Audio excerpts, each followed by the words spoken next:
Questo atteggiamento è fuori dal tempo e dalla storia, penso che sia dettato solo dall'ossessione. Solo l'ossessione può portare un governo con tutti i problemi che ci sono, dai FAS ai problemi dell'occupazione, ai problemi del sociale, eccetera, a perdere tempo e impugnare una legge che dice cosa? Chiediamo che negli uffici dello Stato presenti in Veneto si esponga assieme al tricolore e alla bandiera europea anche la bandiera del Veneto. Guardate, cosa c'è di male? Hanno impugnato la legge per togliere questa, toglierla e lasciare solo le altre due.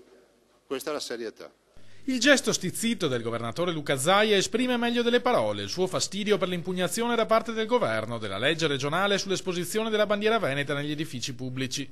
Non abbiamo fatto questo provvedimento per provocazione, spiega, ma perché siamo convinti che serva semplicemente a mettere un po' d'ordine. Sono i regolamenti a stabilire quali bandiere vadano esposte negli uffici statali e noi abbiamo fatto una legge che si tradurrà in regolamento. Non capisco come una cosa simile possa diventare un problema nazionale. La difenderemo col sorriso in bocca, con una battaglia gandhiana in Corte Costituzionale, anche perché sappiamo che a questo punto non siamo chiamati a difendere solo l'esposizione della nostra bandiera, che è già un grande simbolo di rispetto, ma soprattutto difendiamo anche l'esposizione di tutte le bandiere delle regioni italiane, perché se perde il Veneto perdono tutti.